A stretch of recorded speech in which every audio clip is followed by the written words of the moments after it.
over to you for 10 minutes for your presentation as to why we didn't go to the moon. Yeah. Okay, I am sharing. I hope you guys And can by see we, this. I mean humans. Lizard people might have. We don't. Okay, so you're ready. Let's do this. Okay. Why the moon landings never happened. Argument against the moon landings. According to the second law of thermodynamics, if the Earth is considered an open system, the air on Earth would seek to fill the available space presented to him. So I'm just showing you this is how an open system would be considered in thermodynamics. You have an open boundary. It is not physical, so it cannot stop matter and energy from going through the boundaries. So I would like, if it's possible, for Craven to be the first one in history to demonstrate gas pressure existing without containment, instead of just pointing to the sky. I would really want an actual demonstration of this.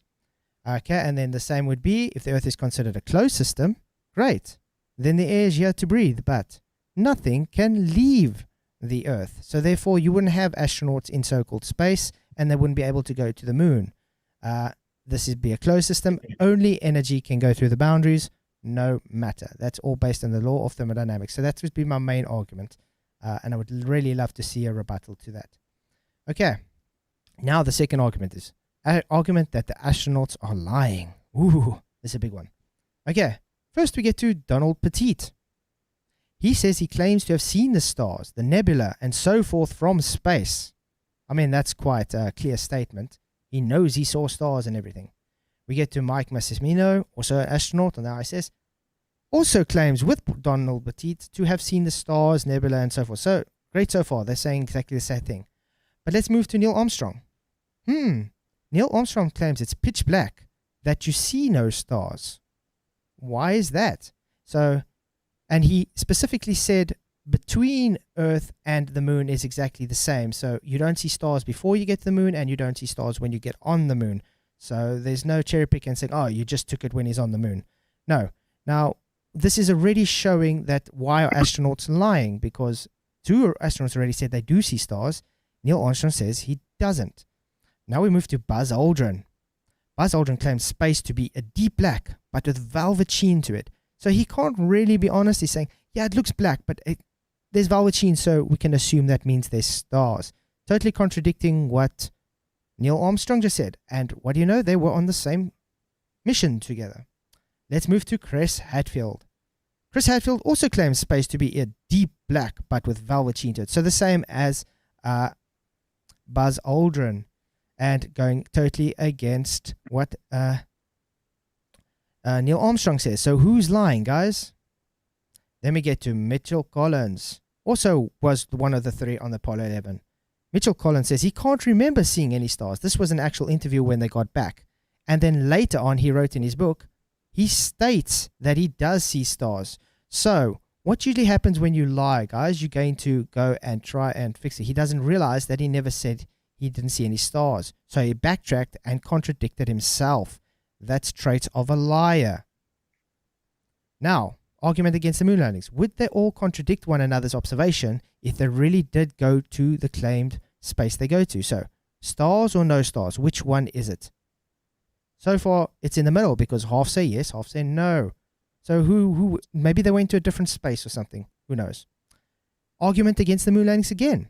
The Van Allen radiation belt would give a major problem to the film used in the Hasselblad cameras.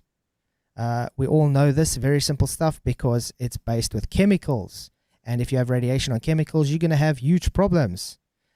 Let's take, for instance, Apollo detectors. They actually did tests using radiation from the magnetosphere in a microwave, just for Pete's sake, and they found it to fog the film up and give it a green tint. This was just film exposed to radiation just from a microwave. Now, that's not the same as it would be against the Van Allen radiation. It would even be worse. Let's go. You all know people that use films, usually when you go to an airport, you don't want it to go through the scanner because the radiation messes the film up. Hence why I put this just to show you. It's always been that way. And then the film was also exposed to radiation. How do they have these perfect shots? If you have radiation and problems that show fogging and color deposition, then why do they have such perfect shots? not to mention their cameras that are stuck on their chest with the same exposure, and you can't really change any settings. Let's get to the next one. This is the same. They've tested the same film from detectives in a vacuum. Now note, this vacuum isn't close to what a vacuum is supposedly as the ultra vacuum of space, and yet it changes the contrast and the hue balances of the film. How did they get the Hasselblads to have such perfect color contrast with their films? And then next, it's still the same thing. You can see how rubbish it makes it. One without vacuum, one with vacuum. It totally bleeds it out and changes the contrast. Then we get to, why Buzz Aldrin and other astronauts never were able to meet the demands of Bart Chabal and just place their hands on the Bible and claim that they did, swear to God they did land on the moon. You know why they couldn't do that? Well, I'm not going to say. You could probably know why. Because it's usually someone who's got a guilty conscience. And then we get to Gary Fong. This guy was an expert, still an expert. He was actually a representative for Hasselblad cameras in the time. You guys should actually go watch his video on this sometime so you can get much better argument to see all the arguments. But he explains it exactly correct why you wouldn't be able to use the Hasselblad in the environment they claimed it to happen. How did you change the film in a dust environment? Now remember that the moon is said to have such a lot of dust that it gets in every nook and cranny, and it's very dangerous for even the astronauts at long exposure on the moon because it gets everywhere. Now the camera has nooks and crannies all over it. How did they do anything? Because the dust would get in everywhere, and you have to change the film. You have to open the backing case to get the film changed. Very odd stuff. Now we get to the same thing. How do you change the film in a vacuum?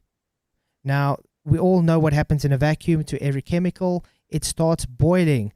So as soon as they're going to expose it to a vacuum, the film will start boiling, and you wouldn't be able to have the perfect photos, as we put it. Now, I just, for instance, for fun's sake, put the daytime temperatures near the lunar equator reached boiling point of 250 degrees Fahrenheit. It's 120 degrees Celsius, guys. It's kind of like making a roast chicken, you could say.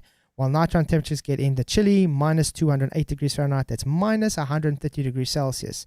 You think anything that they place in their cameras are going to withstand that environment? I'd like to see. So, how do we know they went to the moon? Simple. That they never went to the moon. Simple. It violates natural law. So, we would like a demonstration to show against that. They always contradict each other and themselves, like I've shown. And none of the equipment would work even if they could magically go to Narnia. And I give up the rest of my time.